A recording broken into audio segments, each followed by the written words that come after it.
ദുനിയാവ് ചക്കര കൊടുക്കുകയാണ്, ഹുൽവ. ദുനിയാവ് ചക്കര കൊടുക്കുകയാണ്, കൈയിട്ടാൽ ഒട്ടിപ്പിടിക്കും. ഹലിറ, എന്തൊരു ഗ്രീനറിയാണതിന്, എന്തൊരു ഹരിതാപമാണ്, എന്തൊരു പച്ചപ്പാണത്. അത് ഇഷ്ടപ്പെടാത്ത പണ്ഡിതനുമില്ല, പാമരനുമില്ല. നോക്കൂ, കോട്ടയം ജില്ലയിൽ വന്നാൽ റബ്ബർ തോട്ടങ്ങൾ, ഇടുക്കി ജില്ലയിൽ പോയാൽ തേയിലത്തോട്ടങ്ങളും ഏലത്തോട്ടങ്ങളും. ഓരോ ജില്ലക്കും ഓരോ കൃഷിയാണ്. എന്തൊരു സൗന്ദര്യമാണ് നമ്മുടെ ഈ കേരളത്തിന്. ഖൈറുള്ള, അള്ളാഹുവിന്റെ ഖൈർ വിളയുന്ന ഗോഡ്സ് ഓൺ കൺട്രി എന്നല്ലേ. എല്ലാവർക്കും ഈ ദുനിയാവിനോട് സ്നേഹമാണ്. പക്ഷേ ദുനിയാവ് വെട്ടിപ്പിടിക്കലല്ല നമ്മുടെ ലക്ഷ്യം. വഇന്നല്ലാഹ മുസ്തഖ്ലിഫകും ഫീഹാ, അല്ലാഹു നിങ്ങളെ ദുനിയാവിലേക്ക് അയച്ചത് അവന്റെ ഖലീഫയാണ്, പ്രതിനിധിയാണ്. പ്രാതിനിധ്യം നമ്മൾ ഏറ്റെടുത്തുകൊണ്ടാണ് ഇവിടെ വന്നിരിക്കുന്നത്. അള്ളാഹുവിൻ്റെ ദീനിനെ പ്രബോധനം ചെയ്യണം. നമുക്കും ഭാര്യയ്ക്കും മക്കൾക്കും ദീൻ പകർന്നു കൊടുക്കണം. നമ്മുടെ വീട്ടിൽ ദീനുണ്ടാവട്ടെ. ദീനുണ്ടെങ്കിൽ എത്രയോ റാഹത്താണ്. കുടുംബ ബന്ധങ്ങൾ ചേർത്ത് അയൽവാസികളുമായുള്ള ബന്ധങ്ങൾ നന്നാക്കണേ. ആരോടും പിണങ്ങിക്കഴിയല്ലേ.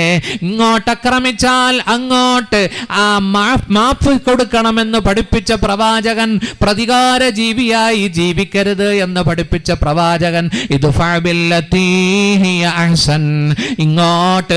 ഇങ്ങോട്ട് അക്രമം ചെയ്തവർക്ക് നന്മ ചൊരിഞ്ഞു കൊടുക്കണമെന്ന് പഠിപ്പിച്ച ഖുർആൻ. ഫൈദല്ലദീ ബൈനക വബൈനഹു അദാവ കഅന്നഹു വലിയ്യുൻ ഹമീം.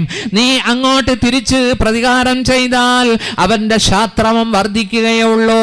നിന്റെ ശത്രുവിന് നീ മാപ്പ് കൊടുക്കണം. അങ്ങോട്ട് ഉപകാരം ചെയ്താൽ അവൻ നിന്റെ മിത്രമായി നാളെ മാറുമെന്ന് പഠിപ്പിച്ച മഹത്തായ ഖുർആന്റെ സന്ദേശം അല്ലാഹു പടച്ചവൻ ജീവിതത്തിൽ പകർത്താൻ നമുക്ക് അല്ലാഹു തൗഫീഖ് നൽകട്ടെ. ഫയല്ലുറക്കും, അല്ലാഹുവിന്റെ ഹബീബ് പറയുകയാണ്, അല്ലാഹു ഖലീഫയാക്കി ഭൂമിയിലേക്ക് വിട്ടിട്ട് അല്ലാഹു നോക്കുകയാണ്. കൈഫ തഅമലൂൻ, നിങ്ങളുടെ കർമ്മങ്ങൾ എന്തൊക്കെയാണ്? നിങ്ങൾ എന്ത് അമലാണ് ചെയ്യുന്നത്? കൊലപാതകമാണോ, കള്ളുകുടിയാണോ, വിചാരമാണോ, പലിശയാണോ, കൃത്രിമമാണോ, വഞ്ചനയാണോ? നോക്കൂ, നമ്മുടെ ഇടപാടുകൾക്ക് ഇന്ന് സുതാര്യതയില്ല. കച്ചവടം മുഴുവനും ഇന്ന് സുഹൃത്തുക്കളെ അത് മായം ചേർത്തിരിക്കുന്നു. വൈലുല്ലിൽ മുതഫിഫീൻ, ഇടപാടുകളിൽ കൃത്രിമം കാണിക്കുന്നവർക്ക് നാശം.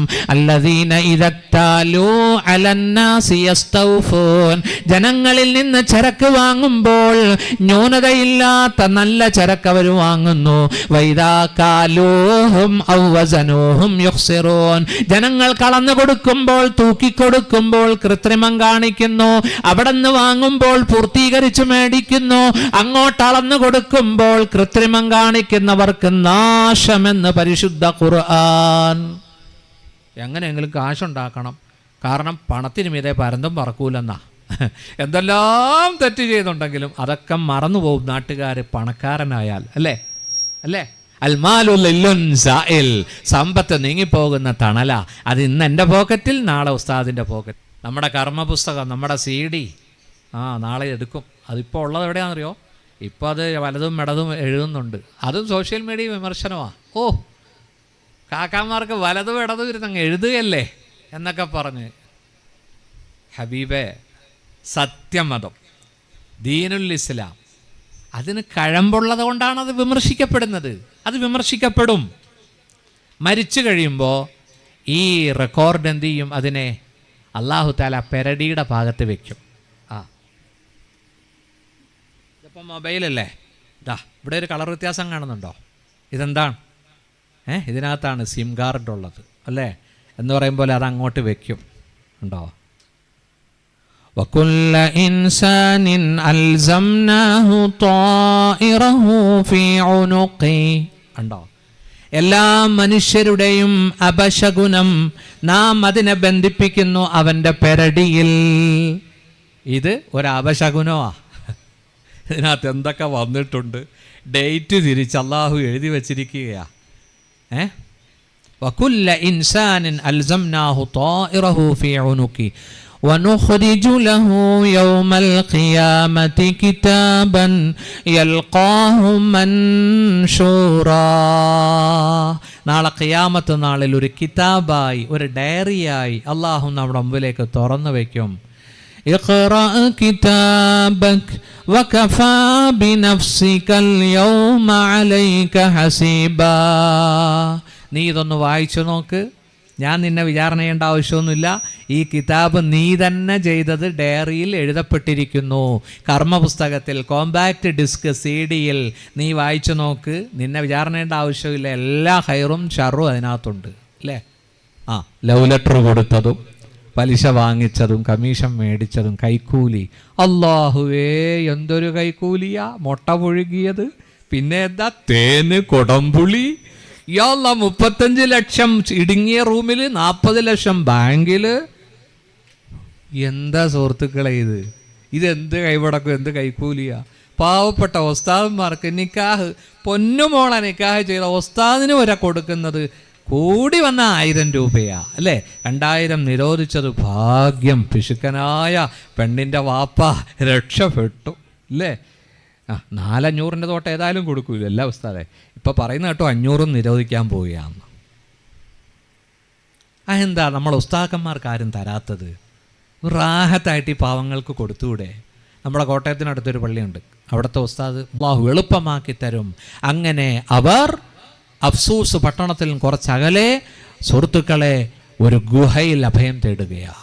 അവർ ഗുഹയിലേക്ക് പോകുന്ന വഴിക്ക് അവരുടെ കൂട്ടത്തിൽ ഒരു ഭക്ഷണം പാചകം ചെയ്യുന്ന വ്യക്തിയും ഉണ്ടായിരുന്നു. അതാ അവരുടെ പിന്നാലെ അദ്ദേഹവുമായി ബന്ധപ്പെട്ടതാണെന്നും ചരിത്രത്തിൽ കാണാം, ഒരു നായ കൂടി വരുന്നു, ഒരു പട്ടി.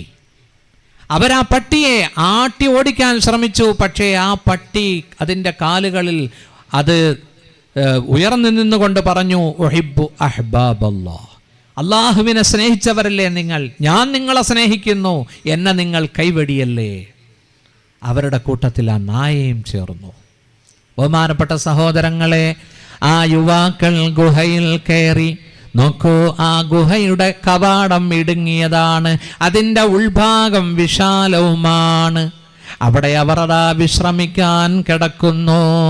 അല്ലാഹു പറയുന്നു, ഫളറബ്നാ അലാ ആദാനിഹിം ഫിൽ കഹ്ഫി സിനീന അദദാ. അവരുടെ ശ്രവണപുടങ്ങൾക്ക് നാം മറയിട്ടു. അനംനാഹും, നാം അവരെ ഉറക്കിക്കളഞ്ഞു ഏതാനും വർഷങ്ങൾ. അവരാ ഗുഹയുടെ ഒത്ത നടുവിൽ കിടന്ന് സുഹൃത്തുക്കളെ അവർക്ക് അല്ലാഹു നിദ്ര കൊടുത്തു. അല്ലാഹു പറയുന്നു, വകൽബുഹും ബാസിതുൻ ദിറാഇഹി ബിൽ വസീദ്. അവരുടെ നായ, അവരുടെ പട്ടി, വകൽബുഹും, അവരുടെ പട്ടിയും അവരുറങ്ങിയ സമയത്ത് ഉറങ്ങി, അവരെഴുന്നേറ്റ സമയത്ത് പട്ടിയും എഴുന്നേറ്റു. ആ പട്ടി അതിൻ്റെ മുൻകൈകൾ നീട്ടിവെച്ചുകൊണ്ട് ഗുഹാമുഖത്ത്, വകൽബുഹും ബാസിതുൻ ദിറാഇഹി ബിൽ വസീദ്, ആ പട്ടിയും ഗുഹയുടെ മുന്നിലുണ്ട്. ആ ഗുഹ കണ്ടവർ ഉണ്ടോ സറസിൽ? ഹനീഫാജി പോയോ? മാഷാ അല്ലാ. പിന്നെ ആരാ പോയോ? എന്നാൽ ഇൻഷാ അല്ലാ സെപ്റ്റംബർ 10 ഒരു 20 ദിവസം നീണ്ടു നിൽക്കുന്ന മക്ക, മദീന, യർമൂക്ക്, സൗദിയിലെ പുരാതന സ്ഥലങ്ങളെല്ലാം, ഫലസ്തീൻ, നമ്മുടെ മറ്റേ ആളില്ലേ, ആര്? ഫിറഔന്, ബൈത്തുൽ മുഖദ്ദസ്, മാഷാ അല്ലാ, ചാവുകടൽ, അങ്ങനെ വിശാലമായ 5-6 രാജ്യങ്ങൾ ചെല്ലുന്നുണ്ട്. 2 ലക്ഷം രൂപ, ചിലപ്പോൾ ഒരു 10 രൂപ കുറയ്ക്കുമായിരിക്കും. ഞങ്ങളുടെ ഇരാറ്റുപേട്ടയിൽ എൻ്റെ ക്ലാസ്മേറ്റ് നൗഫൽ സാറാണ് അമീർ. നൗഫൽ സാറിൻ്റെ കൂടുതലാണോ പോയത്? സാർ ഇന്നലെ രാത്രി വീട്ടിൽ വന്നിരുന്നു. അപ്പോൾ സാറിപ്പോൾ പോയിട്ട് വന്നു. എത്രാമത്തെ പോക്കാണെന്നറിയോ? എത്രയായി? 51ാമത്തെ പോക്കാണ് ഈ കഴിഞ്ഞ പോക്ക്. 8 കൊല്ലം മുമ്പ് അന്ന് ഞങ്ങൾ പോകുമ്പോൾ 19ാമത്തെ പോക്കാണ്. ഒരു കൊല്ലം എത്ര പ്രാവശ്യം സാറ് പോവും? BSc B.Ed ആണ്, നല്ല ഇംഗ്ലീഷിൽ. ഒരിക്കൽ സാറ് ഇംഗ്ലീഷിലാണ് ഒരാളെ നിർത്തിപ്പൊരിക്കുന്നത് ഞാൻ കണ്ടത്. ഷൗട്ട് ചെയ്യുകയാണ്, എന്താ കൃത്യസമയത്ത് വണ്ടി വന്നില്ല. അങ്ങനെയുള്ള അമീർ അന്നേരം ചൂടാവില്ലേ? ചൂടാകേണ്ട സമയത്ത് ചൂടാകണ്ട ഉസ്താദെ. പക്ഷെ പിടിച്ചു നിർത്തണം ദേഷ്യം. അള്ളാഹു നമ്മുടെ ദേഷ്യം നിയന്ത്രിക്കാൻ തൗഫീക്ക് നൽകട്ടെ.